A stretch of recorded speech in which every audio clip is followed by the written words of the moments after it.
ini ya, udah dicoba dikerjakan soal tentang transkripsi translasinya? Sudah sebagian, Kak. Oke, sudah sebagian.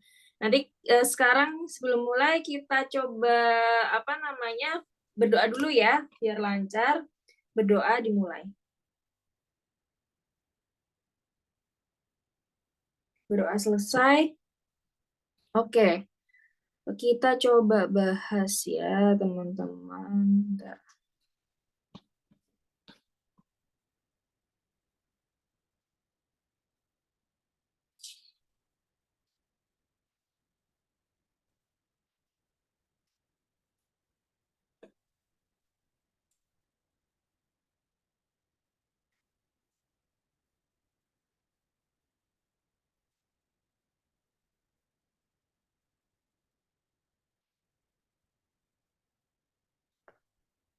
Oke.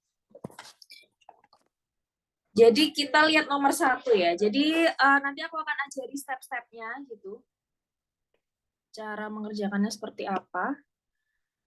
Mungkin ada yang udah punya jawaban yang nomor 1 kira-kira. Jadi di sini yang nomor 1 ini kita belum memakai konsep start codon, stop codon atau promoter terminator ya. Jadi yang penting kalian tahu dulu misah-misahin codon jadi 3-3 itu kayak gimana. Terus kita tidak memperdulikan dulu nih start codon sama stop codonnya. Jadi dari awal nukleotida itu udah bisa dibagi-bagi jadi 3. Mungkin ada yang mau mengutarakan pendapatnya di sini?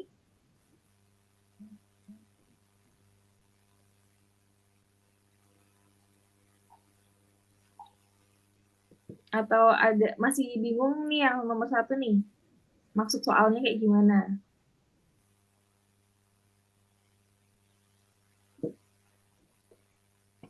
Gimana? Ada yang... Berarti yang A itu tata template-nya berarti yang bawah ya, Kak? Oh, yang nomor 1. Yang Oh, nomor ini. 1. Yang kamu memiliki sebuah urutan sequence mRNA sebagai berikut. Yang 5 aksen AAA, UUG, CCG. Yang itu dulu. Terus tuliskan 3 kemungkinan urutan polipeptida. Yang aku share ini, share screen-ku kelihatan kan ya? Kelihatan, Kak. Oh ya, yang nomor 1 ini. Nah ini kan kita belum apa ya? Kita cuman istilahnya pemanasan dulu gitu, mentranslate menggunakan tabel codon tanpa memperdulikan start codon dan stop codonnya tuh kayak gimana gitu. Ini juga udah dikasih mRNA-nya langsung. Jadi tinggal mengubah ke asam amino kayak gitu. Ada yang mau coba sambil dibuka tabel codonnya boleh. Jadi ini nomor 1 itu sebenarnya cuman gini. Jadi 3 kemungkinan urutan polipeptida. Jadi kita harus tahu dulu polipeptida itu syaratnya apa sih? Polipeptida itu kan namanya poli itu pasti lebih dari 2 asam amino ya. Karena kalau misalnya 2 asam amino nanti jadinya dipeptida. Jadi kita harus apa namanya mentranslate yang dia itu lebih dari 2 asam amino. Jadi gini, ini mau nggak ada start codonnya ya, kita bagi-bagi aja jadi 3 sampai ketemu stop codon. Nah, stop codonnya kan di sini nih UGA, ya kan? Nah, berarti pilihan apa istilahnya kan 3 kemungkinan urutan nih. Urutan pertama berarti kemungkinannya adalah AAA, UUG, CCG, AAG, CUU, stop. Berarti apa tuh? AAA apa? Asam aminonya.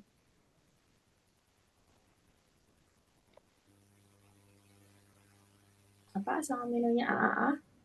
Sambil dibuka tabel kodenya boleh.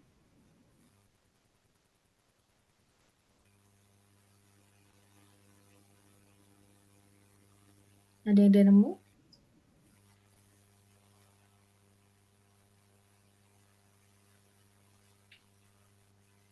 Halo?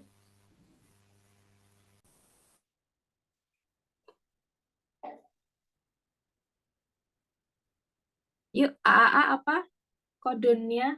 Asam aminonya apa dari AAA? Ini udah kodon ya bentuknya. Yuk, ada satu yang coba jawab.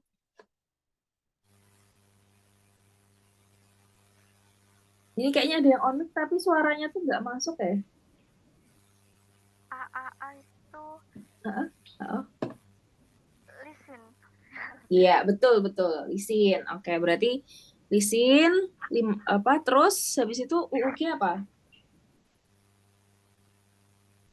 UUG Leusin. leusin. Oke, terus CCG Proline. mm-mm. Prolin, terus AAG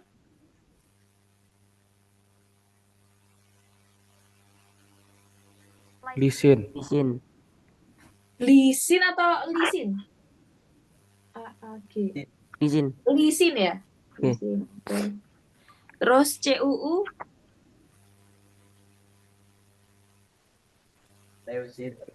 leusin. Terus stop ya. Ini adalah kemungkinan pertama.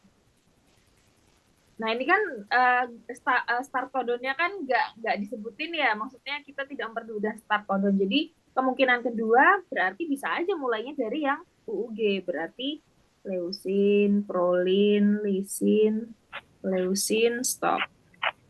Kemungkinan ketiga mulai dari CCG. Berarti prolin, lisin, leusin, stop.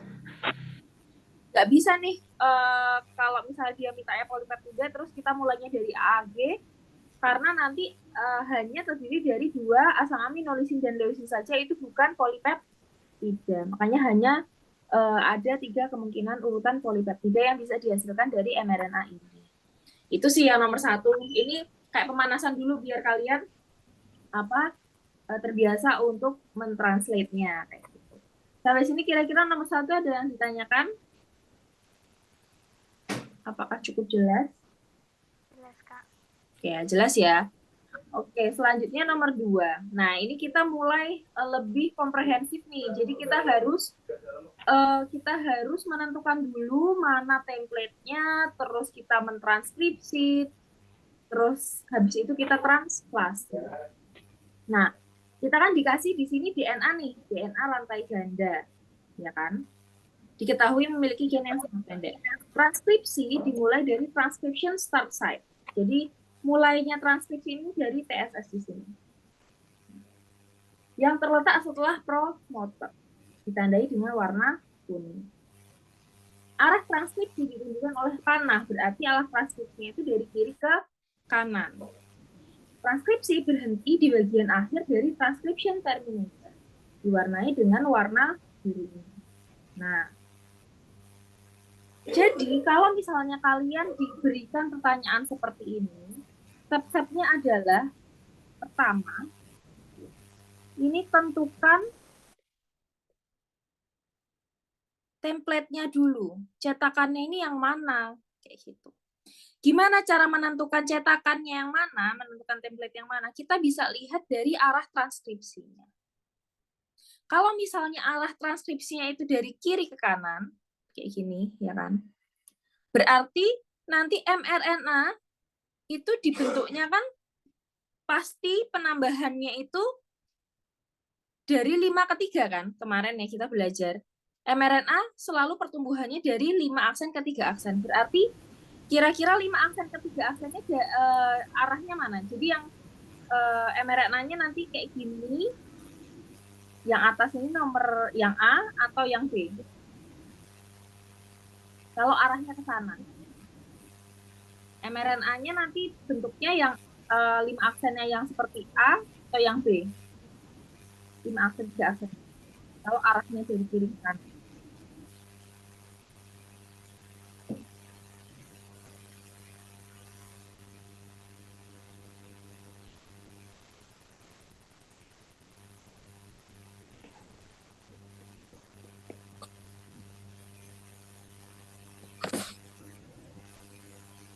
Ada yang mau coba jawab?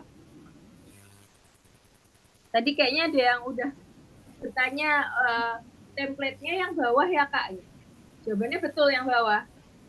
Nah, aku tanya sekarang Kak, kok bisa menentukan template yang bawah itu?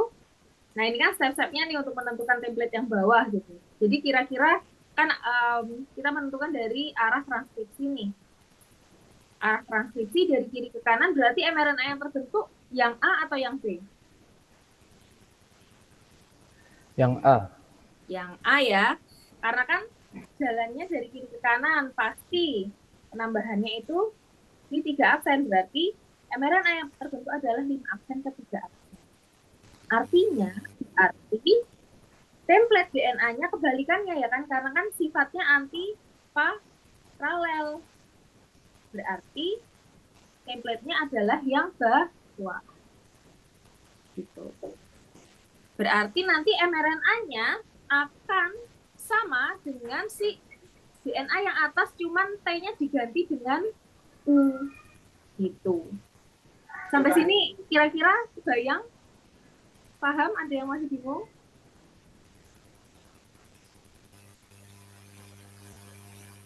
Jelas, Kak. Gimana? Suaranya kecil. Jelas. Jelas ya? Oke ya. Berarti jawaban yang A adalah rantai yang bawah ya untuk template-nya. Oke. Nah, sekarang tuliskan sequence mRNA yang dihasilkan dari proses transkripsi gen di atas. Ada yang udah jawab? Tadi yang udah menentukan apa template yang bawah harusnya udah bisa jawab juga nih yang B.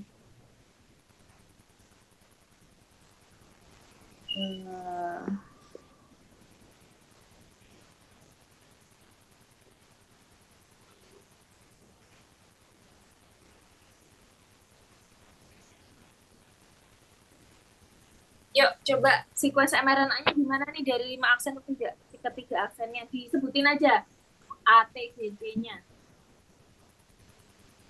GAG, GAG, DCA, CCA, UGC, UGC, AUU, AUC, AUC, ACU, AUC, oh ya, AUC, UAG.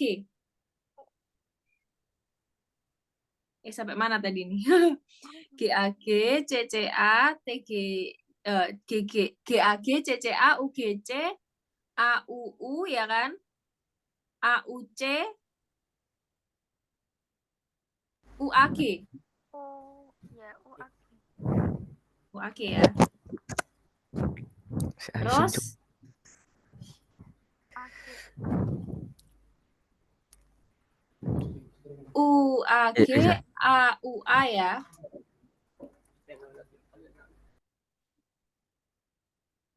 UAG, AUA, terus GUA. Kita lihat aja yang komplemennya ini. Yang ini ya kan. Terus T-nya diubah jadi U. Ya kan? Kan sama aja kan? ya. Kayak komplemennya DNA, cuman dijadikan mRNA. Berarti tadi sampai GUA nih. GUA nih sampai ini. GUA. Terus GC. Ya kan? GGC, terus U,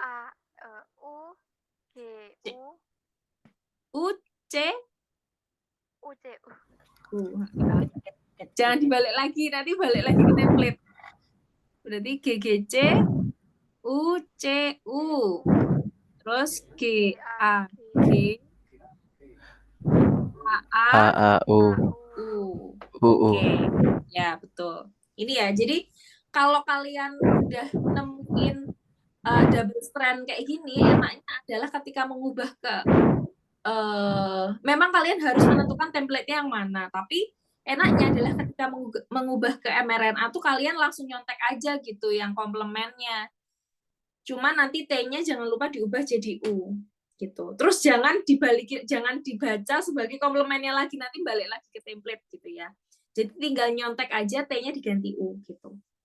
Nah, ini kita udah tahu ya sequence mRNA-nya. Nah, di sini kalau selanjutnya kan kita harus mentranskripsi ya kan. Jadi tuliskan sequence mRNA yang dihasilkan dari proses transkripsi. Ini jangan melihat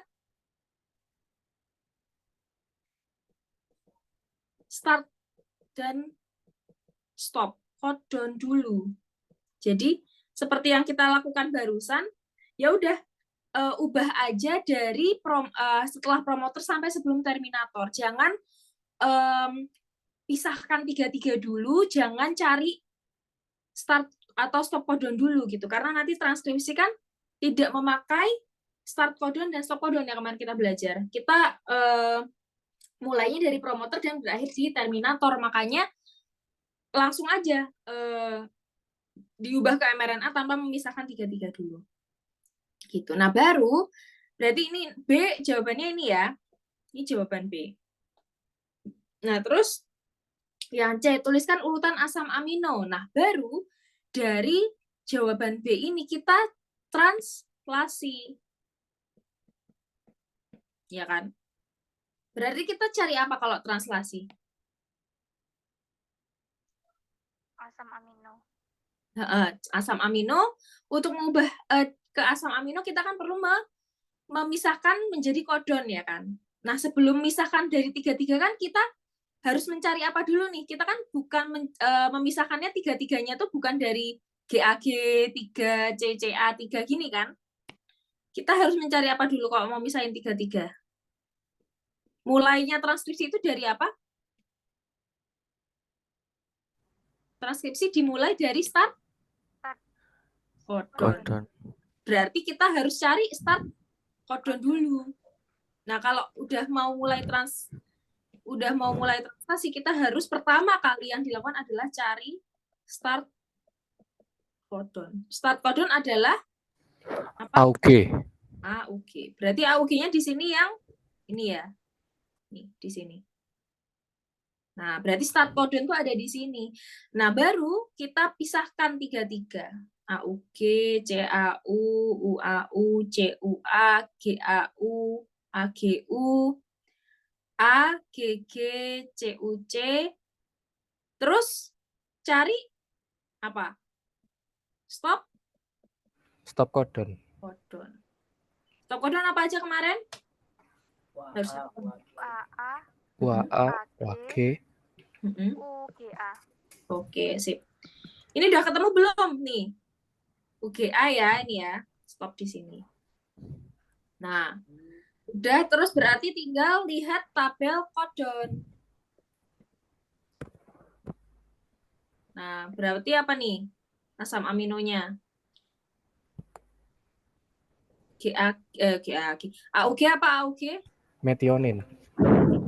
Terus CAU.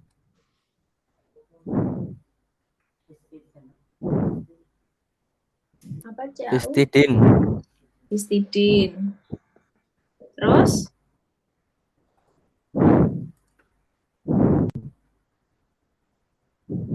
UAU apa? Tirosin. Tirosin. Tirosin. Tirosin namanya. Tirosin ya. Tirosin. Terus CUA. CUA leusin. Leusin. Terus GAU. GAU asam asparat. Aspartat. Oke, terus AGU apa? Serin. Serin. Terus AGG arginin. arginin. Terus CUC leusin. Terus stop ya. Nah, Ya. stop tuh biasanya nggak usah ditulis sih sebenarnya. Nah, terus kan yang C ini kan jangan lupa berikan label ujung amina dan ujung karboksil. Apa itu ujung amina dan ujung karboksil? Ada yang udah tahu? Jadi kalau kita lihat ya struktur asam amino, struktur kimianya itu dia punya core C gitu ya. Terus dia ini rantai samping. Bentar. Dia ini rantai samping, ini dia ada H. Terus dia akan punya OH, N, H. Nah, ini adalah struktur asam amino ya. Seperti ini. Nah, ini kita sebut sebagai ujung amina. Ini adalah ujung Konsil. karboksil. Nah, penambahan asam amino, rantai asam amino itu selalu pada ujung karboksilnya. Jadi ibaratnya ujung amina itu seperti istilahnya seperti 5 aksennya pada DNA gitu ya. Karboksil itu seperti 3 aksennya karena di sini punya OH. Jadi ingat pokoknya penambahan rantai itu pokoknya cari yang sisi yang ada OH-nya karena perlu reaksi dehidrasi ya kemarin ya kita belajar gitu. Jadi penambahannya itu di ujung karboksil. Berarti di sini ujung aminanya yang mana? Yang di sebelah metionin apa yang sebelah leusin? Ujung amina.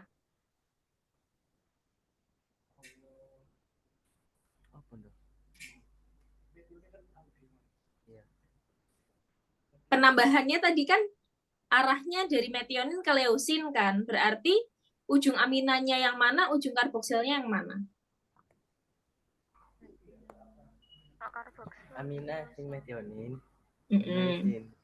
Ya, betul gitu ya. Jadi nulisnya biasanya kayak gini. N itu artinya ujung amina, terus metionin, bla bla bla bla.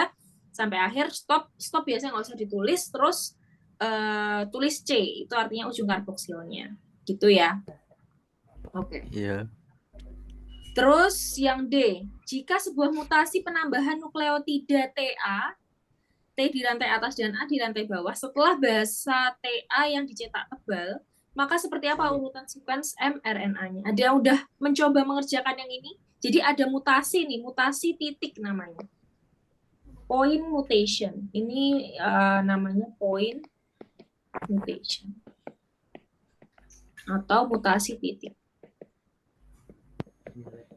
Itu artinya apa? Point mutation itu adalah penambahan atau pengurangan satu basa nukleotida dari suatu rantai DNA. Gitu. Jadi cuman satu. Nah, akibatnya apa sih kalau misalnya ketambahan atau berkurang satu nih dari rantai DNA-nya? Itu nanti akan mengubah frame pembacaannya gitu. Misalnya nih aku punya sequence AAA, GGG, CCC. Ini kan aku bacanya 33 AAA, GGG, CCC nih. AAA itu lisin, ya kan? GGG itu glisin, CCC itu prolin ya. Nah, ketika ada mutasi titik misalnya ketambahan 1A di setelah jadi kayak gini. AAAA, GGG, CCC. Pembacaannya kan jadi berubah ya. Asam aminonya berubah nggak? Ini masih lisin nih. AGG apa? AGG itu arginin. GCC itu alanin. Nah, jadi biasanya kalau point mutation atau mutasi titik itu akan pasti terjadi mutasi frame shift namanya. Frame shift mutation. Jadi mutasi yang menggeser bingkai pembacaan kodon karena dia ketambahannya cuma satu atau hilang satu. Kita hilangkan satu, itu juga akan bacanya jadi AAG, GGC kan, bukan AAA, GGG lagi gitu. Nah, ini akan mengubah asam amino gitu. Makanya kenapa mutasi yang kehilangan hanya satu nukleotida itu cenderung lebih berbahaya daripada mutasi yang ketambahannya itu langsung satu codon gitu. Misalnya mutasinya itu cuman ketambahan nih ya, di tengah-tengah GGG-CCC ini ketambahan apa ya? CAG misalnya. Ini nanti asam aminonya sama, tetap lisin, glisin, terus CAG itu glutamin ya, baru CCC prolin. Nah, asam aminonya hanya ketambahan glue ini aja gitu. Itu biasanya efeknya tidak sebesar ketika yang mutasi itu hanya satu nukleotida karena dia bergeser semua pembacaan kodonnya. Jadi asam aminonya akan berubah semua. Nah, asam amino kalau berubahnya itu misalnya asam amino yang sama-sama sifatnya misalnya sifatnya hidrofilik atau sama-sama sifatnya hidrofobik itu mungkin efeknya tidak terlalu signifikan. Tapi misalnya ketika yang pertama itu asam aminonya sifatnya hidrofilik gitu, dia akan ditempatkan ketika dilipat nih protein, dia itu akan ditempatkan di area yang di luar biasanya karena hidrofilik kan dia akan terekspos dengan extracellular matrix dan lain sebagainya itu enggak masalah gitu. Jadi asam aminonya ditaruh di luar. Tapi terus ada mutasi nih, asam aminonya itu berubah jadi asam amino yang hidrofobik. Beda sifat. Nah, itu akan mengubah semua struktur dari si proteinnya ini. Nah, ini yang berbahaya gitu. Contohnya adalah pada anemia sel sabit gitu ya. Kemarin udah aku jelasin kan ya anemia sel bulan sabit. Udah belum ya? Aku lupa deh.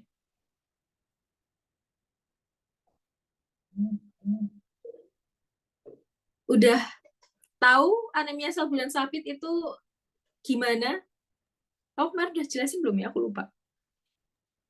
Sudah, tapi belum karena mutasi titiknya itu, Kak. Oh, iya.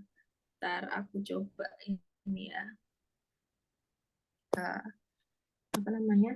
Anemia sel bulan sabit itu sickle cell anemia.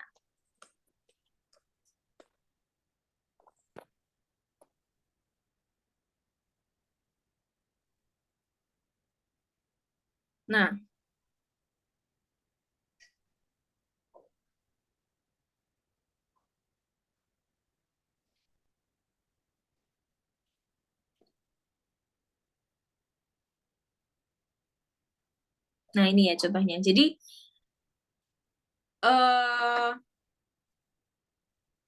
ini mutasi titik yang mengubah awalnya glutamic acid ya, asam glutamat.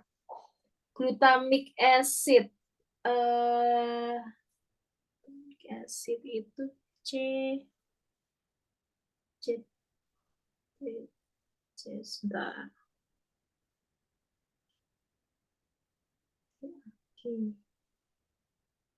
Nah, glutamic acid itu dia punya sifat muatannya negatif. Terus valin itu dia sifatnya nonpolar. Nah, ini kan berubah ya, sifatnya tuh menjadi suatu asam amino yang sifatnya berbeda. Nah, ini menyebabkan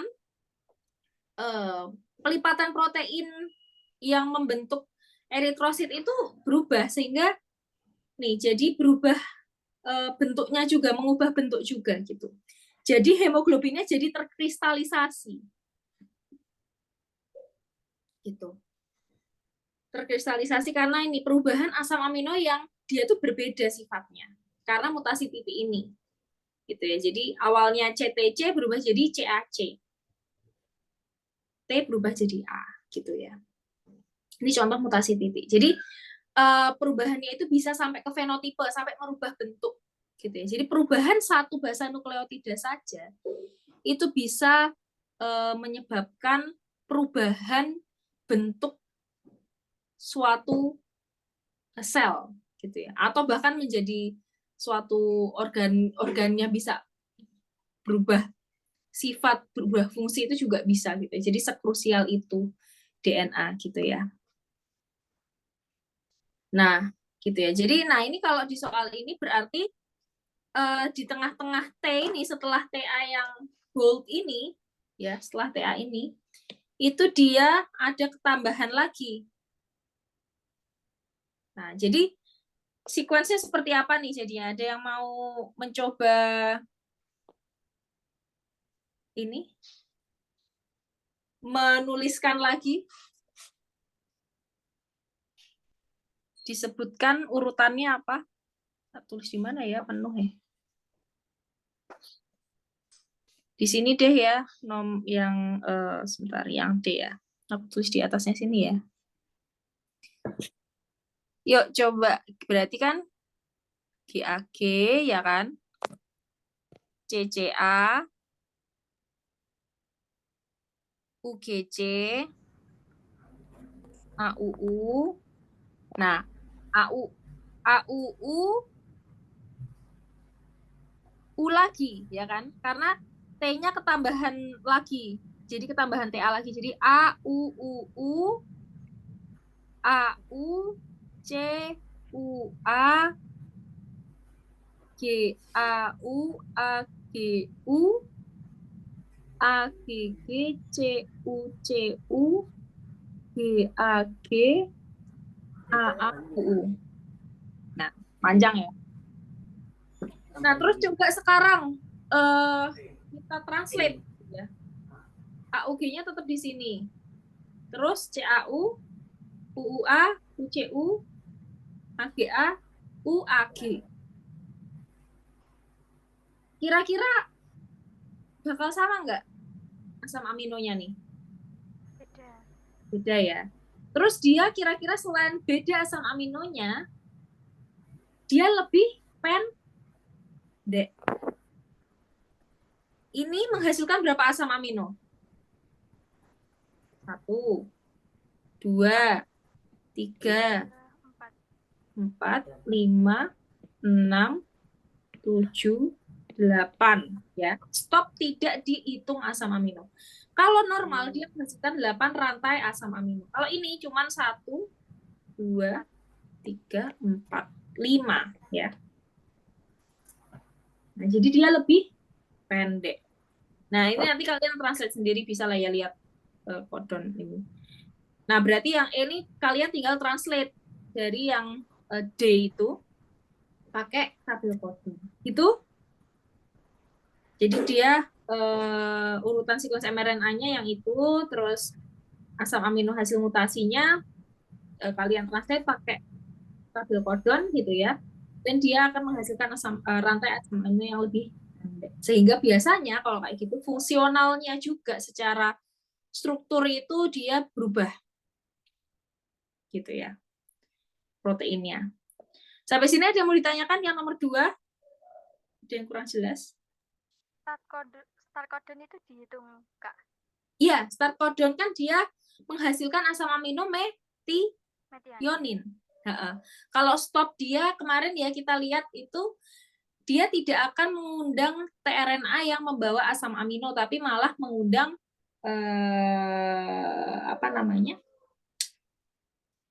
termination faktor terminasi. Itu dia tidak membawa asam amino apa-apa. Jadi start codon diubah jadi asam amino, kalau stop codon tidak, gitu ya. Oke. Ada pertanyaan lagi? Yang nomor 3 nih udah ada yang punya jawaban? Sekarang coba kalian yang menjawab nih, kan tadi aku udah jelasin step-stepnya. Sekarang coba yang A. Rantai mana yang digunakan sebagai template, atas atau bawah?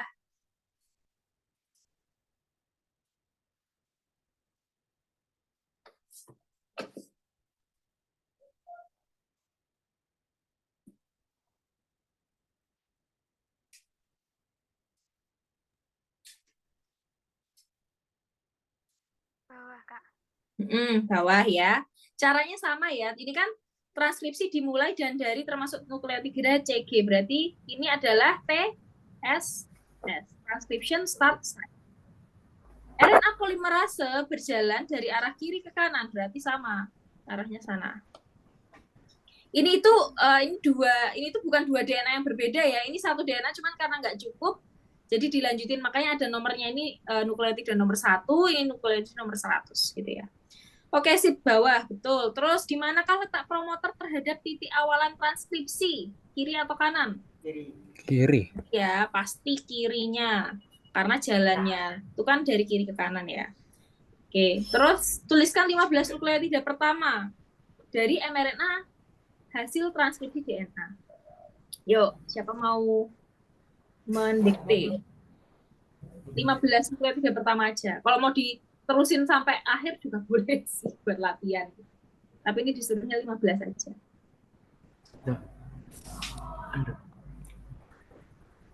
Berarti tabletnya kan yang bawah, ya kan? Berarti mRNA-nya U.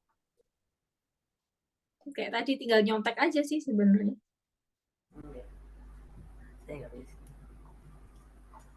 Yang mana? Didikte aja. UAA. Apa? UAA ya kak. Awal. Oh, mulainya dari C berarti. C, U, A, A. Heeh. Kan transcription site-nya yang C. Nah, ini diikutkan. Jadi C, U, A, A. Terus A. UA. C, C, U, A, A. U, A, UA. U. U, U, C, UGU. G. U, U, G. Ya. Terus U lagi. Ya kan? G, A. G, A. U, G, G. U, U, A, A, U, U, A, U. U, U, A, A. E. U, U, A, U, U, A, U. U, U, A, U. Bentar. U, U, A, U. Ini udah 15 belum ya? 1, 2, 3, 4, 5, 6, 7, 8, 9, 10, 11, 12, 13, 14, 15. Oh, cuma sampai sini ternyata. Ya, kalau mau dilanjutin boleh ya. Tapi yang jelas, jangan sampai kalian nyontek yang atas nih, terus kalian ubah lagi jadi komplemennya ya. Jadi diingat-ingat kalau nyontek, nyontek aja gitu. Tinggal T-nya diganti U gitu ya. Jadi betul C, U, A, A, U, A, U, U, G, U, G, A, G, A, A, G, A, U. Nah, itu 15 nukleotida pertama. Kalau misalnya kalian mau lanjutin sampai belakang, boleh buat latihan gitu ya. Oke, terus yang D. Tuliskan 5 asam amino pertama yang dihasilkan dari proses translasi mRNA. Berarti cari apa nih? Cari AU, G. Ya kan? AUG-nya mana? Tengah. Ini ya. Iya, tengah. Nah, berarti kan kita perlu melanjutin lagi nih. Tadi kan belum selesai nih mRNA-nya. Kan mintanya ini 5 asam amino pertama. Berarti baru ini asam amino pertama, terus ini asam amino kedua, terus selanjutnya ini kita lanjutin dulu nih berarti mRNA-nya. Tadi AUG-nya itu di ini ya. AUG, terus UUA, terus UAU, ya kan? Terus CCC, GCC, GUC, AC. Nah, udah cukup sih ini. 1, 2, 3, 4, 5. Gitu. Berarti apa nih asam aminonya? Ditulis. N, Metionin, terus, leusin, terus, tirosin,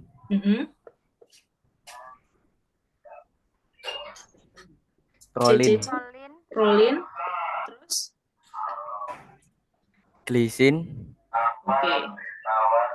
Ya, ini 5 sih. 1, 2, 3, 4, 5. C. Kalau mau kalian lanjutin sampai stop codon, boleh kalian cari stop codonnya. Coba nih, stop codonnya mana? Ini tinggal ini ya.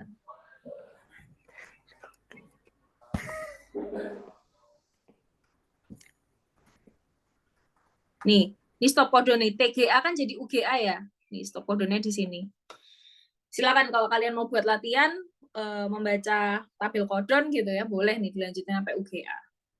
Tuh UGA-nya di setelah nukleotida nomor 80 gitu ya. Nah, apakah nukleotida TAAAT yang dicetak biru yang ini mengkode stop codon? Mengkode stop codon enggak? Ya, Yakin? AUU. UAA memang stop codon ya, tapi kira-kira pembacaannya dia frame-nya dibaca UAA enggak di sini? Oh, enggak, Kak. Soalnya Enggak kan? beda. Ya. Enggak ikut nukleotida. Berarti ini tidak, karena dia tidak dibaca UAA. Jadi nanti GAU, AAU. Jadi AAU. pemisahannya di sini, bukan menjadi stop codon. Stop codonnya di sini, di UGA di sini ya. Gitu ya. Sampai sini ada yang mau ditanyakan?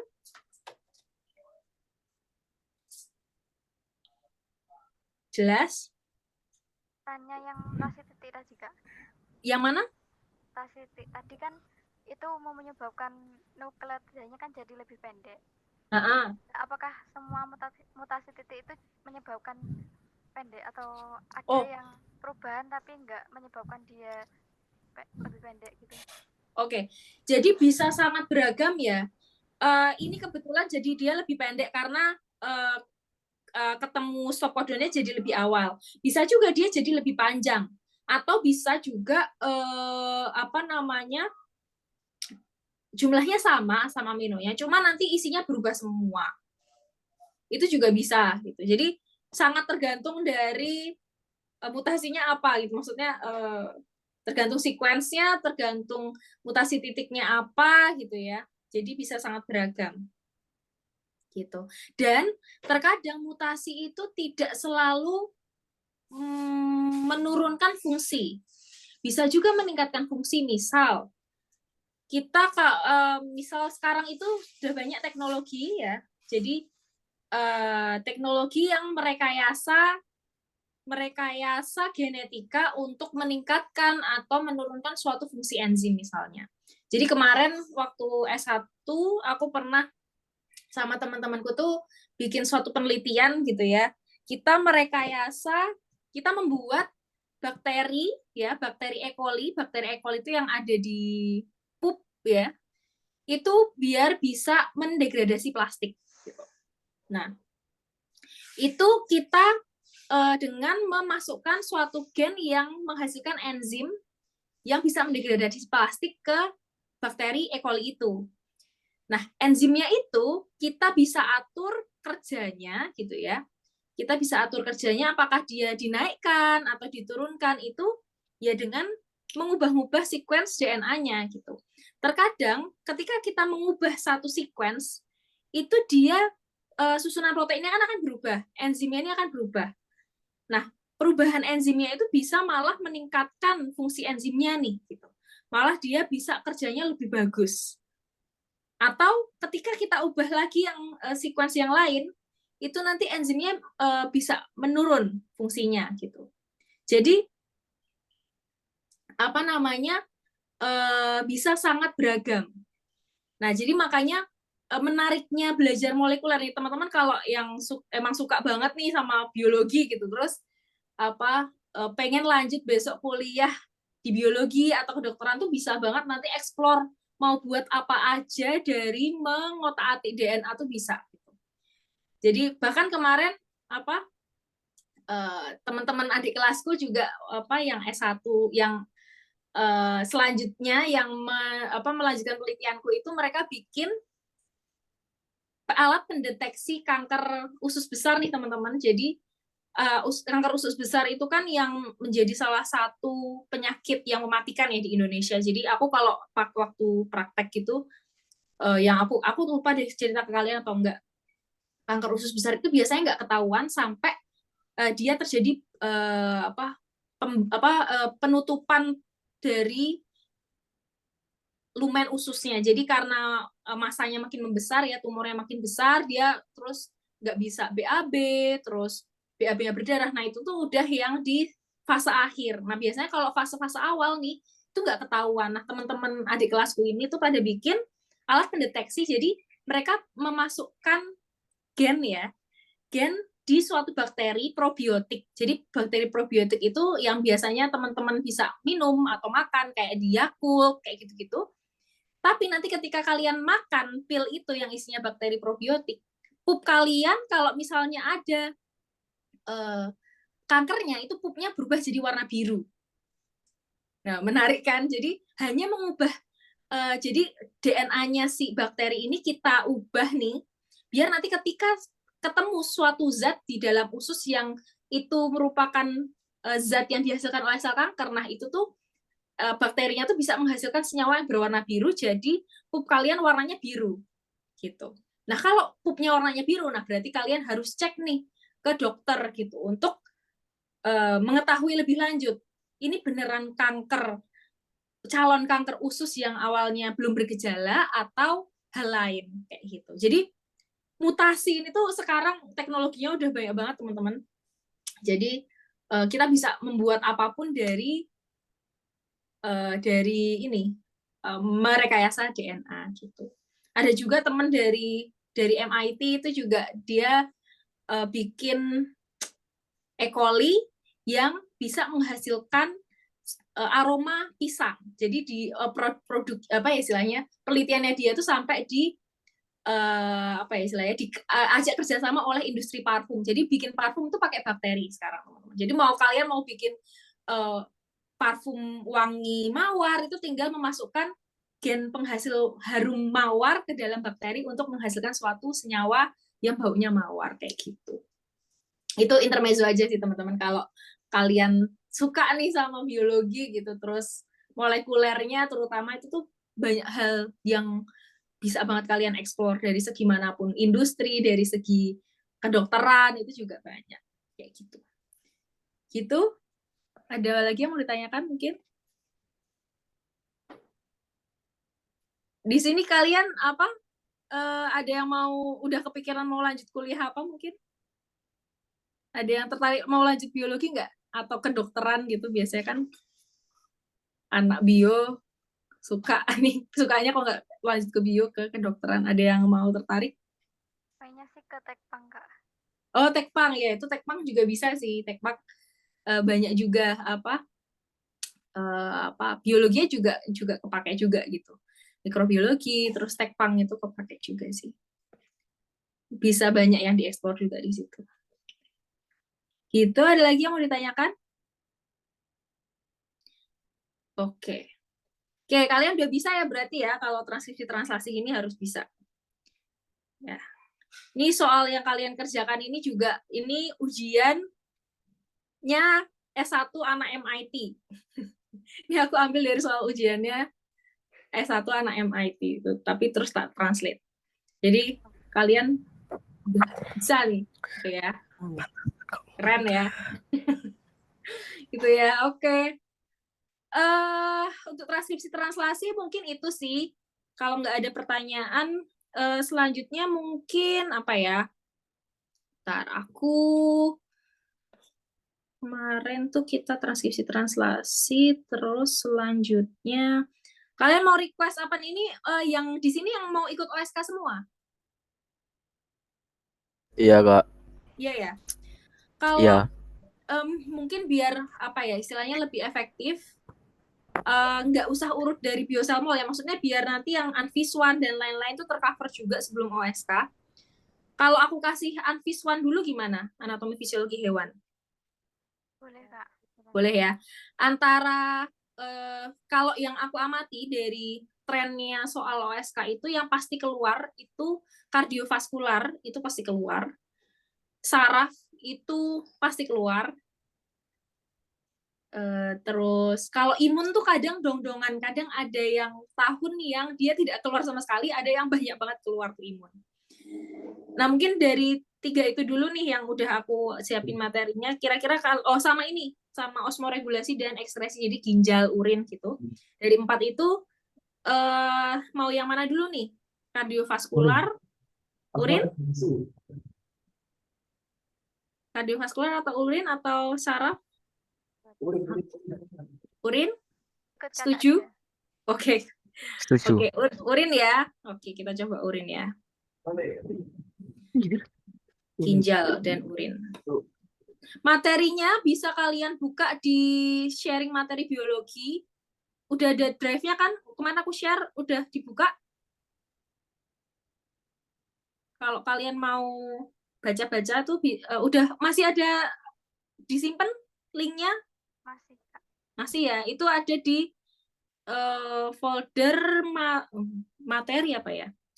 PPT-nya yang osmoregulasi dan ekskresi yang ini. Yang warna ungu. Ini sumbernya aku ambil dari Campbell sama Martini. Jadi Martini itu buku e-booknya yang biasanya Anvis One yang aku pakai sampai OSN itu sampai pelatnas juga masih tak pakai sih. Itu Martini karena gambarnya bagus gitu dan ya bahasa Inggris sih tapi cukup ringan untuk anak SMA. Maksudnya sambil buka-buka Google Translate atau ChatGPT nggak masalah gitu. Dulu aku juga baca buku bahasa Inggris e-book itu agak pusing juga sih, cuman nanti lama-lama kebiasa. Kalian harus membiasakan diri ya untuk membaca sumber bahasa Inggris karena nanti di OSP OSN jurnal-jurnalnya bahasa Inggris yang dipakai. Jadi dibiasakan dari sekarang gitu ya. Dan akan membantu banget waktu kuliah. Kalian kuliah sumbernya bacanya udah jurnal-jurnal bahasa Inggris gitu ya. Oke, kita masuk ke osmoregulasi dan ekskresi ya, teman-teman. Jadi kita akan membicarakan mengenai bagaimana makhluk hidup gitu ya. Nanti kita singgung sedikit yang hewan, tapi kita akan lebih banyak bahas di manusia gitu. Bagaimana hewan dan juga manusia ini mengatur osmolaritas tubuh. Jadi cairan tubuh itu bagaimana diregulasi. Karena kita tahu sendiri bahwa tubuh manusia aja itu 80%-nya itu air gitu ya. Maka air itu adalah hal yang sangat krusial. Makanya kenapa diare aja itu ya, terutama di anak kecil itu bisa sampai menyebabkan meninggal karena cairan yang kurang gitu ya. Jadi sepenting itu cairan untuk tubuh manusia. Nah, jadi secara definisi osmoregulasi adalah proses di mana hewan itu mengontrol konsentrasi zat terlarut. Jadi tidak hanya airnya aja, tapi zat yang terkandung di dalam air itu, termasuk elektrolit ya. Natrium, kalium, klorida itu sangat penting karena nanti ketika kita bicara tentang elektrolit ya, kenapa Pocari Sweat ya, contohnya Pocari Sweat ini sebut merek gitu, itu sangat apa ya istilahnya iklannya tuh sangat Pocari Sweat itu penting dan lain sebagainya. Karena memang betul sih elektrolit itu penting, Na ya, sodium, klorida, kalium itu nanti kaitannya dengan fungsi saraf ya, fungsi jantung.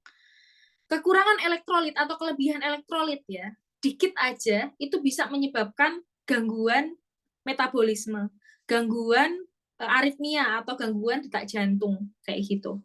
Jadi itu sangat krusial.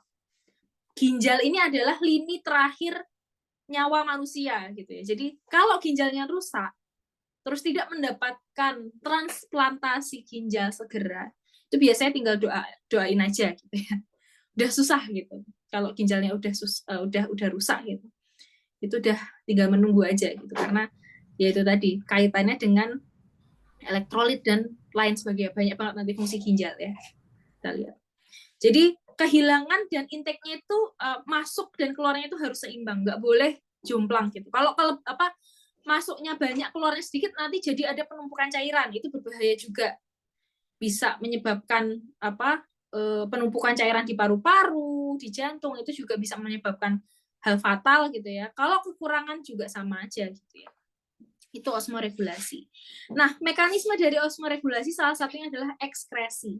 Bedakan ekskresi dengan defekasi ya. Defekasi itu feses. Jadi dari pencernaan. Kalau ekskresi ini kita ngomongin urin.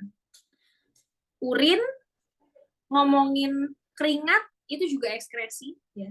Jadi cairan ya, bentuknya cairan. Jadi mekanisme osmoregulasi akan membuang hasil metabolisme berupa metabolit nitrogen dan beberapa senyawa toksik yang lain. Jadi hasil pencernaan, terus nanti hasil dari metabolisme ya dari makanan-makanan yang kita makan itu akan menghasilkan senyawa yang berbahaya, terutama hasil metabolit nitrogen. Apa itu metabolit nitrogen? Itu nanti kita dapatkan dari makan makanan yang biasanya tinggi protein, gitu ya. Makanya orang-orang yang sakit ginjal itu dia disarankan untuk mengurangi intake proteinnya, mengurangi masukan proteinnya karena ya ginjalnya udah nggak berfungsi dengan baik. Jadi hasil metabolit senyawa toksiknya ini kalau kebanyakan makan protein nanti nggak bisa dikeluarkan dengan baik. Kayak gitu. Nanti malah menumpuk di dalam tubuh yang berbahaya. Gitu ya teman-teman. Nah, terus kita juga perlu mengingat-ingat kembali mengingat-ingat kembali konsep dari osmoregulasi dan ekskresi. Nah, osmoregulasi dan ekskresi itu pasti melibatkan namanya osmosis dan difusi. Ini pelajaran SMP udah belajar, seingatku. Ya, jadi osmoregulasi dan ekskresi. Osmoregulasi dan ekskresi ini osmosis dan osmosis dan difusi itu konsepnya gimana, yang ingat-ingat teman-teman ingat?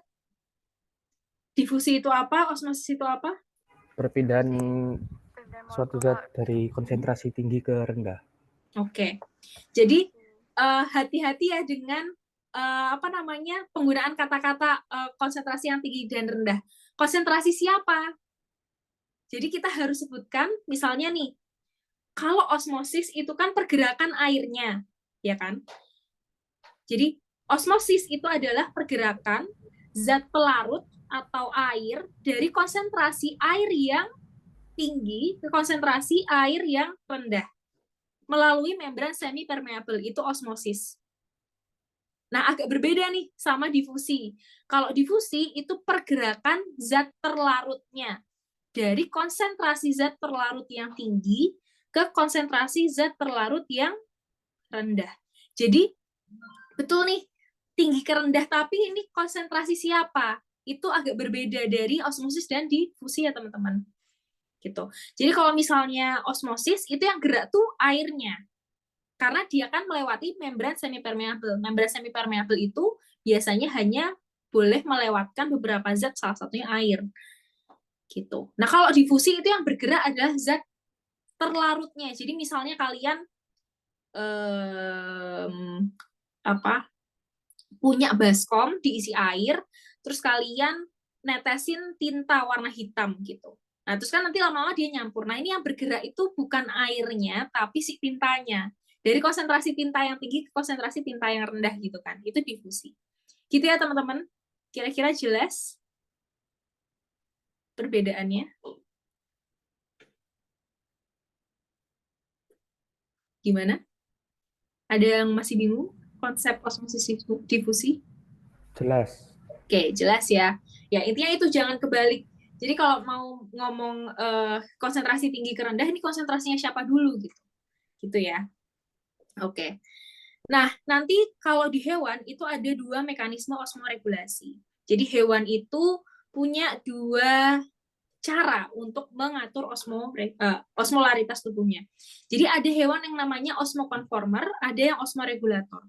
Ibaratnya ini kalian kalau pernah dengar hewan endotherm, ectotherm, poikilotherm sama homoiotherm, tahu bedanya apa? Jadi ini aku coba bikin ini ya. Jadi dulu tuh aku bingung nih, setauku itu endotherm itu homoiotherm, poikilotherm itu ectotherm, ternyata enggak. Jadi ini ectotherm. Ini terkait dengan panas ya, ini terkait dengan suhu. Nanti konsepnya sama seperti si osmokonformer dan osmoregulator. Poikilotherm dan homoiotherm. Nah, ectotherm itu, ekto dan endo itu kan, ekto kan luar, endo kan dalam. Jadi kita melihat istilah itu tuh melihat dari mana kita mendapatkan panas. Jadi kalau misalnya ectotherm, kita makhluk hidup itu mendapatkan panas itu dari lingkungan luar. Kalau endotherm, dia mendapatkan panas ya dari metabolisme tubuhnya sendiri. Kalau poikilo dan homoiterm itu kita melihatnya dari fluktuasi suhunya. Jadi kalau poikilo itu dia suhunya cenderung berfluktuasi secara signifikan. Jadi misalnya contoh manusia pun tuh sebenarnya suhu kita tuh berfluktuasi itu naik turun dari pagi sampai malam tergantung lingkungan, tapi tidak signifikan karena kita bisa mengatur suhu tubuh kita sendiri karena kita homoiterm tuh cenderung stagnan gitu ya, maksudnya tidak drastis perubahannya. Nah jadi ini istilah ekto dan endopoikilo homoiterm itu dari kalau ekto dan endo dari mana kita mendapatkan panas, poikilo dan homoiterm itu bagaimana fluktuasi suhunya, jadi berbeda. Nah hewan ada yang ektoterm homoiterm ya, jadi hewan yang dia itu mendapatkan suhu dari luar ya, dia suhunya tuh dari lingkungannya, dia tidak bisa memproduksi panas sendiri, tapi suhu tubuhnya cenderung stabil karena lingkungannya sendiri suhunya juga stabil gitu. Contohnya apa? Ada yang punya ide mungkin? Yang kira-kira lingkungannya itu dia tinggal di lingkungan yang suhunya tuh udah stabil, yang cenderung stabil, tidak terlalu fluktuatif. Punya ide nggak? Kira-kira lingkungan apa sih yang suhunya tuh cenderung tidak terlalu berubah?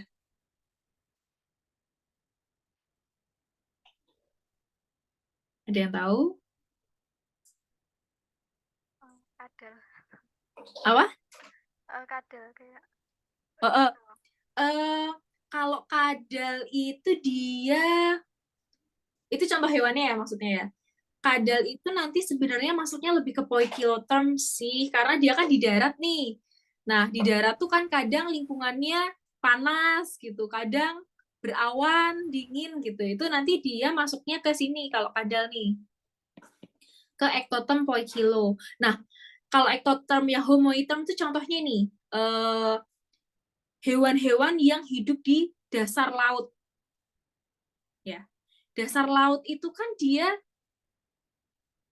paparan cahaya mataharinya bahkan kadang tuh nggak ada bagian laut yang memang sudah tidak terjamah sinar matahari gitu. Jadi ya suhunya segitu-segitu doang gitu kan. Itu biasanya hewan-hewan yang hidup di dasar laut gitu. Dia ektoterm ya, bisa ektoterm, tapi karena lingkungannya saja udah stabil suhunya gitu ya, maksudnya tidak terlalu fluktuatif.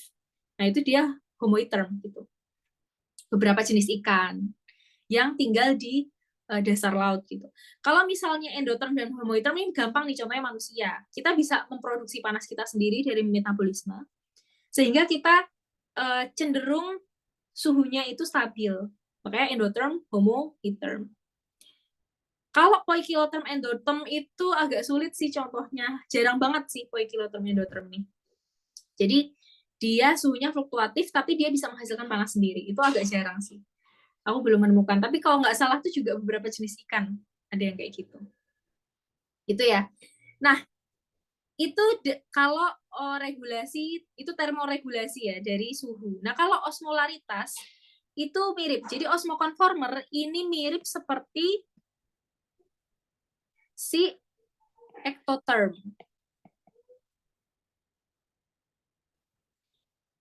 Jadi dia ngikutin lingkungan sekitar. Jadi dia tidak bisa mengatur osmolaritasnya sendiri gitu. Jadi tubuhnya isoosmotik dengan lingkungan sekitar. Ini biasanya hewan-hewan yang hidup di lingkungan yang memang osmolaritasnya itu sudah stabil. Contohnya apa? Laut, samudra. Kalian mau nambahin berapa truk garam atau mau nambahin berapa truk air ke laut, ke samudra yang segede itu, ya tidak akan mengubah osmolaritasnya gitu karena terlalu besar. Jadi laut itu sudah apa ya istilahnya ya stabil terus gitu, maksudnya osmolaritasnya cenderung stabil karena ya itu tadi terlalu besar gitu ya. Mau nambahin garam berapa ton gitu juga ya akan segitu-segitu aja kayak gitu ya. Jadi hewan-hewan yang ya udah dia tidak perlu usaha lebih untuk mengatur osmolaritas tubuh dengan lingkungan ya karena lingkungannya aja udah stabil, ngapain aku capek-capek gitu kan.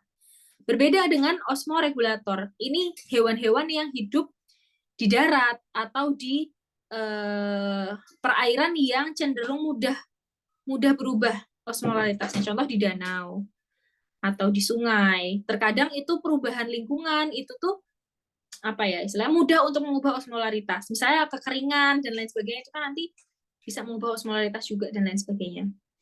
Atau di mana? Di darat apalagi kan akses airnya juga lebih sulit gitu ya. Jadi dia punya kemampuan untuk mengatur osmolaritas internal tubuh secara terpisah, secara independen dari lingkungan sekitar. Itu namanya osmoregulator. Dia bisa meregulasi, makanya regulator.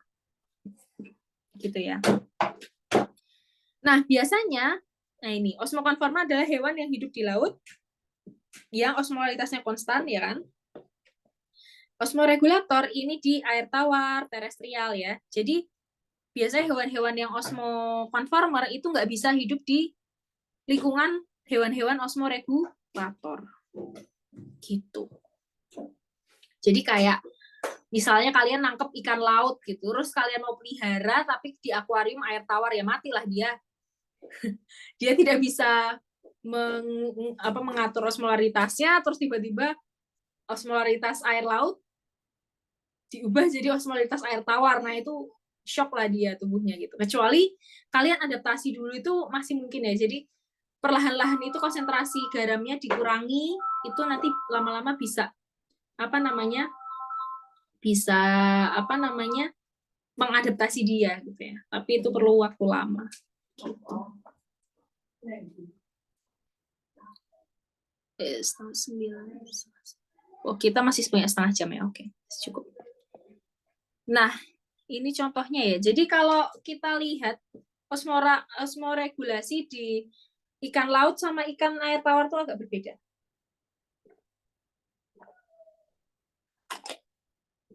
Jadi kalau air laut kan garamnya tinggi ya. Jadi dia untuk mendapatkan air murni itu lebih sulit. Makanya nanti dia hemat-hemat nih airnya. Jadi dia akan mengekspresikan ion garam yang lebih banyak.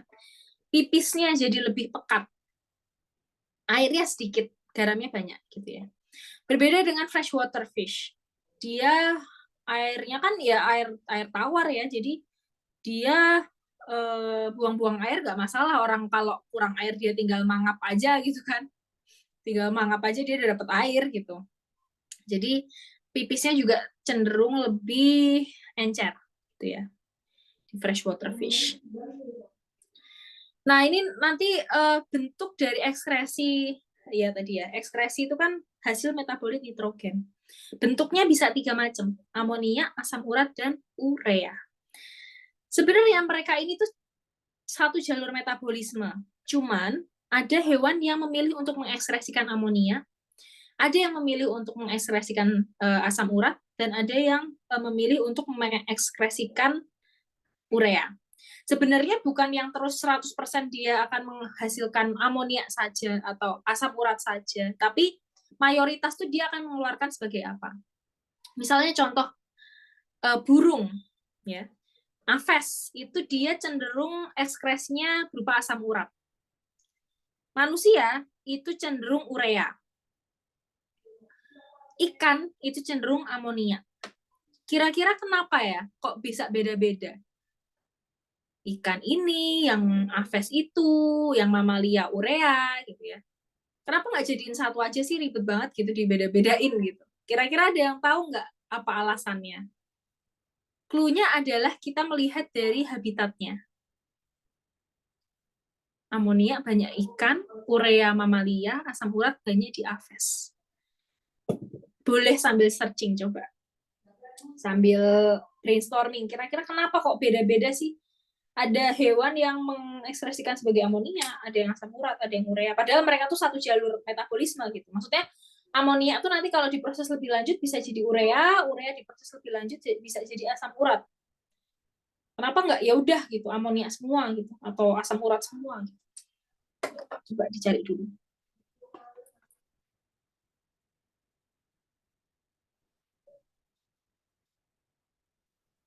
Kalau udah ketemu bilang ya.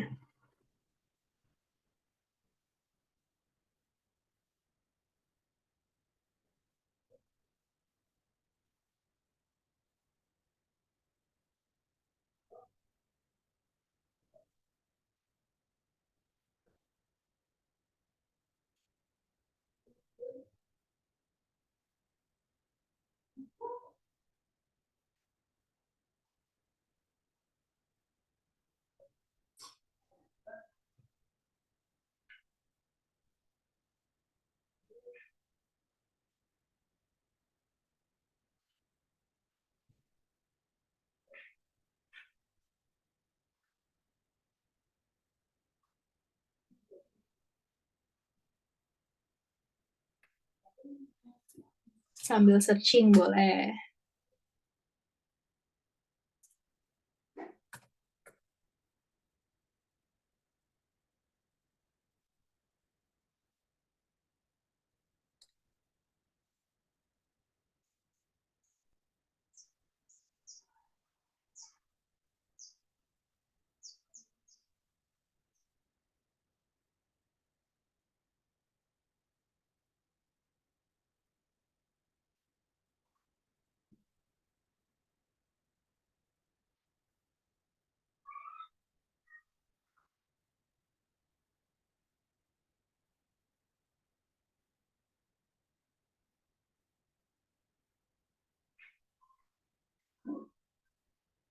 Ada yang ketemu? Apa alasannya? Belum? Menyerah? Sudah menyerah? Punya versi, jadi bingung nggak bunyinya, Kak. Oke. Ya, jadi alasannya adalah mereka memiliki toksisitas yang berbeda-beda. Jadi amonia ini paling toksik. Jadi, tapi ini, amonia itu kan produk pertama nih dari hasil metabolisme nitrogen. Jadi dia untuk menghasilkan amonia itu makhluk hidup tidak memerlukan energi yang besar untuk memproduksi amonia. Tapi memang akibatnya adalah dia paling toksik gitu. Artinya paling beracun. Makanya cenderung cenderung hewan-hewan yang hidup di air. Karena air ini bisa melarutkan toksisitas dari amonia. Jadi ikan kan di dalam air nih, jadi ketika dia ngeluarin amonia, amonianya itu larut di dalam air. Jadi dia menjadi tidak terlalu toksik untuk ikan itu sendiri maupun lingkungan gitu ya, karena ada pelarutnya si airnya itu.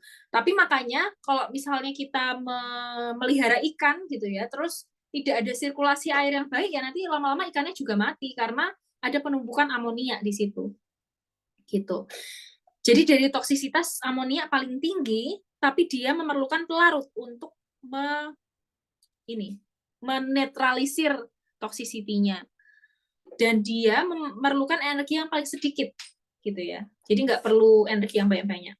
Nah, kalau hewan-hewan yang di darat ya, manusia, terus juga mamalia, kayak gitu,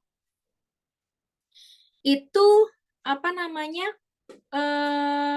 Urea karena apa? Karena dia ini memerlukan energi yang lebih besar. Cuman apa namanya? Dia tidak setoksik amonia. Jadi cost-nya adalah oke, energinya aku butuh energi yang lebih besar untuk memproduksi, tapi dia tidak perlu pelarut yang kayak amonia gitu. Maksudnya dia kita pipis gitu ya, maksudnya pipis ya udah masih ada mudah akses dengan air gitu kan. Di darat tuh ya masih lumayan akses dengan airnya gitu. Ada tidak terlalu toksik gitu. Nah, kalau si asam urat ini dia memerlukan energi yang paling besar gitu ya. Energi yang paling besar, terus apa namanya? Tapi dia tidak paling aman gitu ya, paling aman. Jadi contohnya pada burung kan dia cenderung di pohon ya.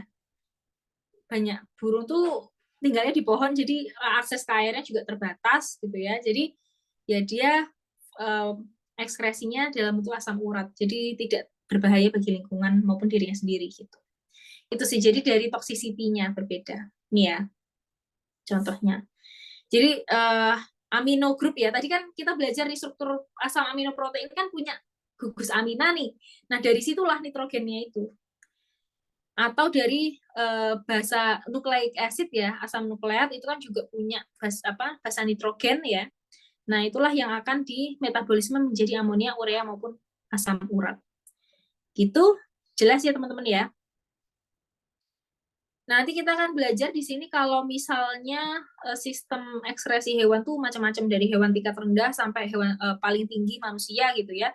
Paling sederhana ini ada protonefridia. Proto itu kan seperti apa ya? Proto tuh prototype itu masih awalan kayak gitu ya. Jadi nefron yang masih primitif gitulah ya kita sebutnya. Yang dimiliki oleh platyhelminthes. ya. Bentuknya seperti apa? Flame bulb itu sel api ya bahasa Indonesianya. Jadi mirip mirip api bentuknya. Jadi kita sebut sebagai flame bulb atau sel api. Jadi di situ yang akan memfiltrasi gitu ya, memfiltrasi di situ. Nih ya. Jadi kurang lebih ini kalau si pelatih Helminthes gitu. Terus metanefridia. Nah, metanefridia ini dia lebih mirip dengan nefron gitu ya. Di sini udah ada karena si cacing tanah ini kan udah punya peredaran darah tertutup juga, jadi bentuknya agak mirip-mirip nefron nih. Cuman dia tetap lebih sederhana sih.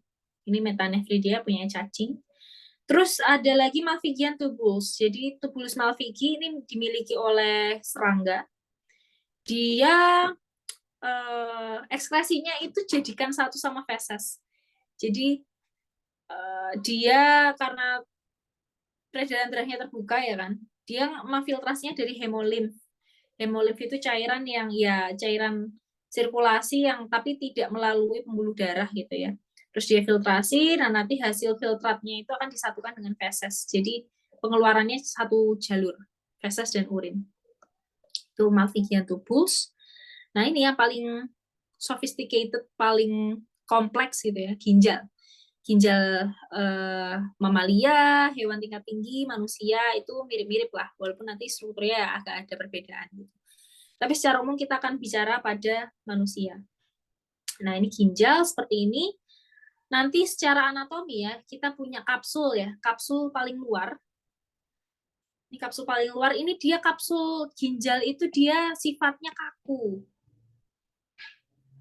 Ya, sifatnya kaku. Jadi gimana? Jadi makanya ketika misal ada penyumbatan nih, penyumbatan di ureter nih, misalnya karena ada batu ureter nih di sini. Nah, dia bisa menyebabkan penumpukan cairan kan di dalam pelvis ini, sehingga nanti orang-orang dengan batu ginjal kronis itu nanti lama-lama ginjalnya tuh habis. Kenapa habis? Karena dia terdesak cairan urin yang nggak bisa keluar ini. Kapsulnya di luar ini kaku, jadi dia tidak bisa ikut melar, gitu. Nggak bisa ikut melar, sehingga apa? Sehingga nanti akan mendesak korteks dan medula ginjal, jadi bisa sampai setipis ini. Coba ya. Chronic kidney stone anatomy.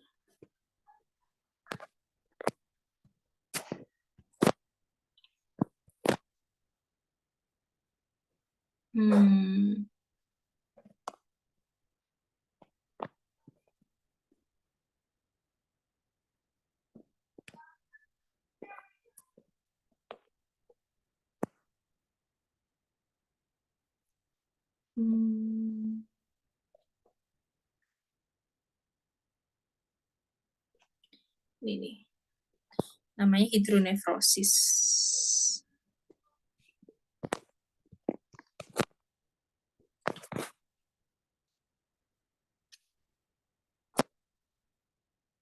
Nah, ginjalnya bisa lama-lama tipis, ya, karena ada penumpukan cairan. Normalnya kan yang nih, normalnya itu ya ini masih normal lah ya. Terus lama-lama karena penumpukan cairan gitu ya nggak bisa keluar urinnya, jadi namanya hidronefrosis. Jadi si medula sama korteksnya jadi tipis banget. Nah itu udah nanti masuk gagal ginjal kayak gitu, itu ya, karena nggak bisa keluar. Karena itu tadi kapsulnya nih kaku. Nah medula dan korteksnya ini soft, dia lembut gitu ya, jadi dia akan tergencet oleh cairan.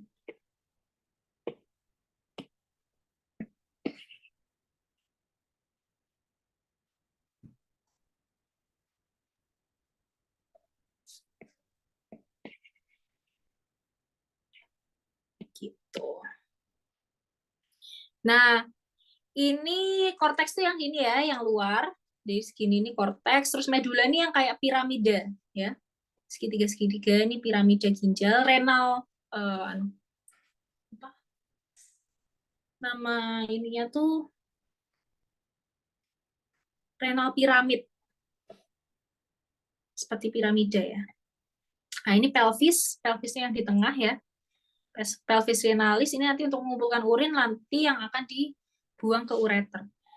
Nah, nanti di dalam si renal cortex sama medula ini akan ada si nefronnya gitu ya. Nefronnya nanti kita akan lihat ada 2 jenis nefron, kortikal dan juxtamedullary. Ya.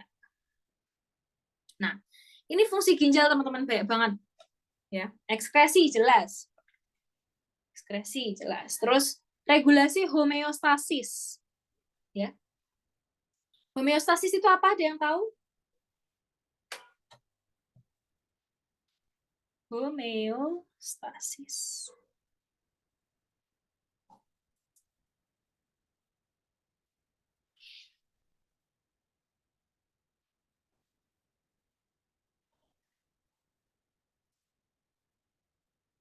Ada yang tahu apa itu homeostasis? Mempertahankan kondisi Mm-mm. agar konstan di tubuh. Ya, betul ya. Jadi kondisi apapun di dalam tubuh tuh intinya dipertahankan biar stabil gitu ya. Itu homeostasis itu dari suhu, dari osmolaritas, ya osmoregulasi ini juga homeostasis gitu ya. Basically semuanya yang menjaga agar kondisi tubuh stabil itu namanya homeostasis. Terus regulasi asam basa darah. Gimana sih ginjal bisa meregulasi asam basa darah? Ada yang tahu? Asam basa tuh kaitannya sama ion apa? Hidrogen dan Ya, hidrogen sama HCO3 sih. Itu ion bikarbonat ya. Jadi nanti ginjal itu fungsinya juga untuk mengatur konsentrasi dari H+ dan HCO3- darah. Jadi darah itu pH-nya itu dijaga harus di 7,35 sampai maksimal 7,45. Di luar itu bisa bubrah gitu ya. Jadi kalau darah terlalu asam atau terlalu basa itu akan berbahaya. Karena apa? Darah itu kan isinya protein. Ada protein, ada enzim, ada banyak banget. Nah, protein itu sensitif terhadap pH juga, selain suhu gitu ya. Dia bisa terdenaturasi, bisa kerjanya tidak maksimal ketika pH-nya itu berubah. Makanya asam basa darah ini harus dijaga agar 7,35 sampai 7,45. Gitu ya. Regulasi tekanan dan volume darah, ada yang tahu lewat sistem apa nih regulasi tekanan darah dan volume darah oleh ginjal? penyerapan di apa? Lupa. Penyerapan sodium. Jadi natrium atau sodium ya Na+ itu kan nanti akan menarik air juga. Jadi gini, konsepnya tekanan darah. Jadi misalnya kalian punya selang ya. Selang kalau isinya airnya itu makin banyak, dia tekanannya makin tinggi. Ya kan? Kalau airnya dikit ya letoy lah dia. Nah, pembuluh darah juga sama. Kalau misalnya tekanan darahnya itu turun, itu salah satu cara untuk menaikkan tekanan darah adalah meningkatkan volume darahnya. Ketika volume darah itu naik, maka tekanannya akan naik. Gitu. Nah, volume darah salah satu caranya meningkatkan itu adalah dengan mereabsorpsi sodium. Jadi sodium itu ketika direabsorpsi dari ginjal masuk ke dalam darah, air itu akan mengikuti, gitu ya. Jadi air itu akan mengikuti kemanapun sodium pergi. Sodiumnya diserap, airnya ikut masuk ke dalam darah, terus meningkatkan tekanan darah. Nanti kita akan belajar di akhir itu ada namanya renin angiotensin aldosteron system atau RAAS. Renin angiotensin aldosteron system. Susah ya namanya. Ini nanti yang itu tadi mengatur Na+ tadi itu gimana caranya Na+ bisa diserap itu ternyata tidak hanya melibatkan ginjal, tapi melibatkan paru-paru, melibatkan liver, ya. Nanti kita lihat di akhir gitu ya. Terus eritropoiesis. Apa itu eritropoiesis? Pembentukan Pembentukan eritrosit yang rusak. Ya. Sebenarnya tidak harus yang rusak sih, maksudnya ketika tubuh itu butuh tambahan eritrosit, dia akan melakukan eritropoiesis gitu. Nah, ginjal perannya dalam eritropoiesis ada yang tahu gimana caranya bisa? Loh, yang memproduksi eritrosit kan sumsum, tulang. Nah, ginjal fungsinya apa tuh di situ? Perannya di situ apa? Ada yang tahu nggak?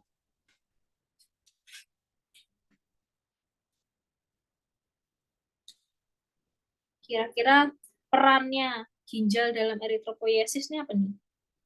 Menghasilkan apa dia?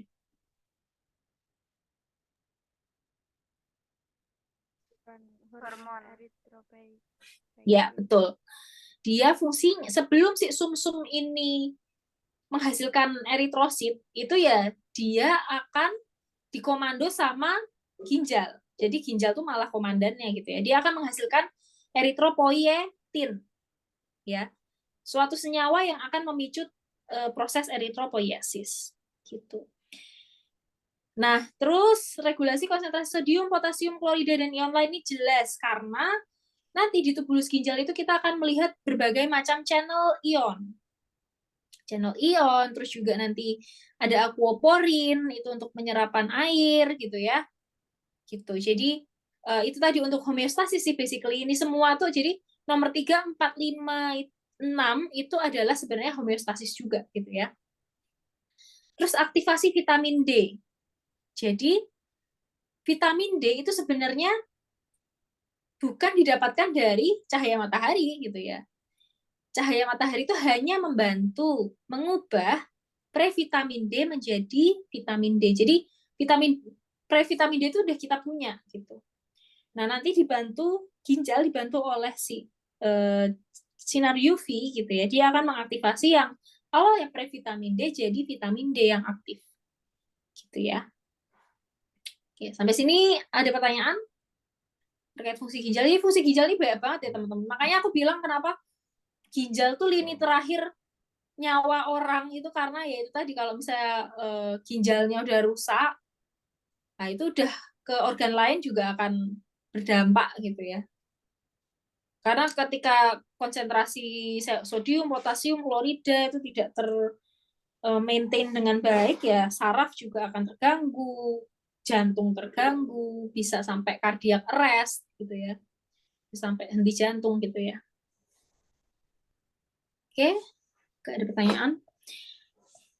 Nah, nanti proses utama di ginjal ada 3 ya. Ini preview dulu karena waktunya terbatas. Kita lanjutkan next pertemuan. Jadi proses utama ginjal itu ada 3. Nah, ini nanti akan aku mau meluruskan ya konsep dari proses ginjal ini. Filtrasi itu prosesnya terjadi di mana? Di nefronnya tepatnya? Glomerulus. Ya, glomerulus ya. Reabsorpsi? Tubulus contortus. Bulus kontor TKP. Ya. TKP. Kalau augmentasi?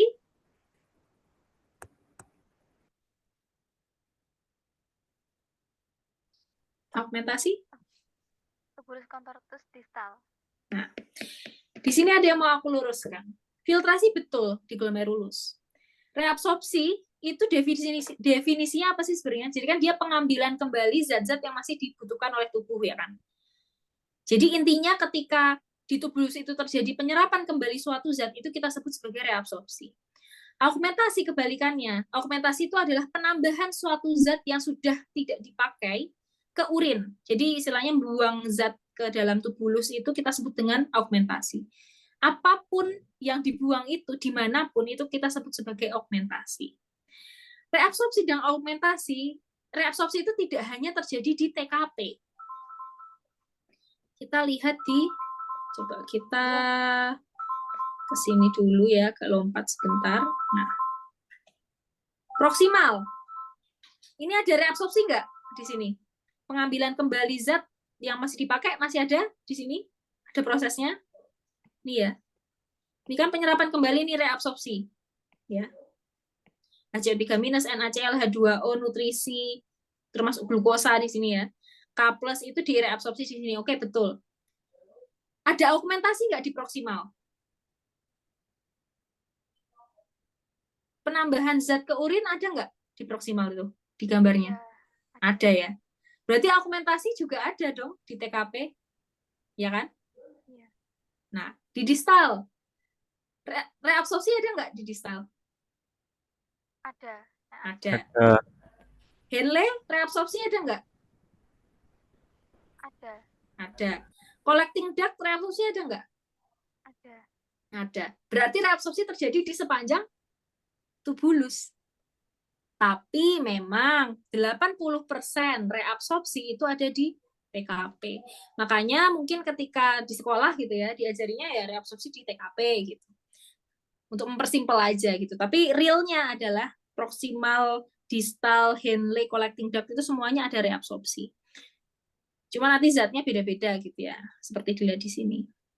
Augmentasi juga sama, augmentasi ada di proximal dan distal gitu ya. Cuman memang dia utamanya di distal gitu ya.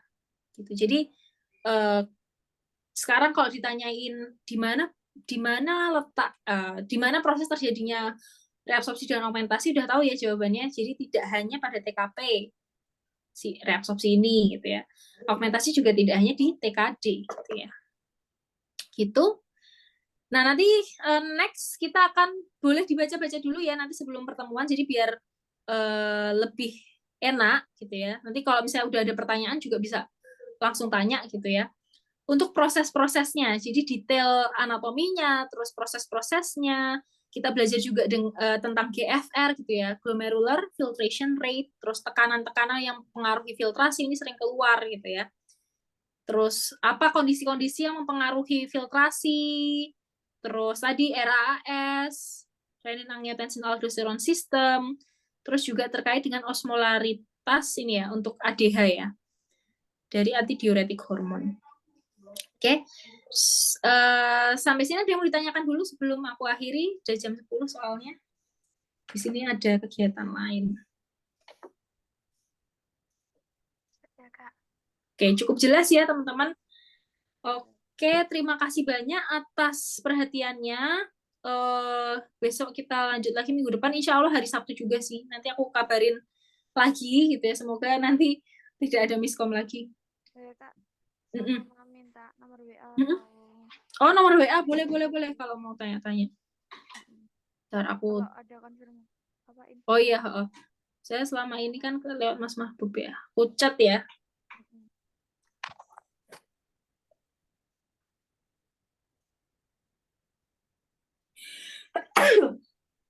Itu nomor HP-ku, nomor WA.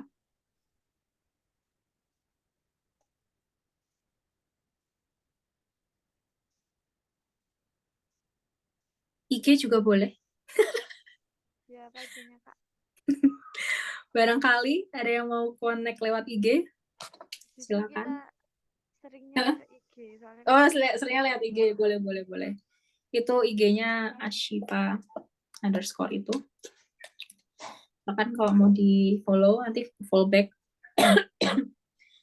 Nggak ada pertanyaan lagi ya. Kalau gitu aku akhiri dulu. Terima kasih banyak teman-teman. Kita berdoa dulu ya sebelum mengakhiri. Berdoa dimulai. Doa selesai. Oke, selamat melanjutkan aktivitas ya teman-teman. Aku tutup. Sampai jumpa next time. Assalamualaikum warahmatullahi wabarakatuh. Waalaikumsalam. Makasih, Kak. Oke, sama-sama.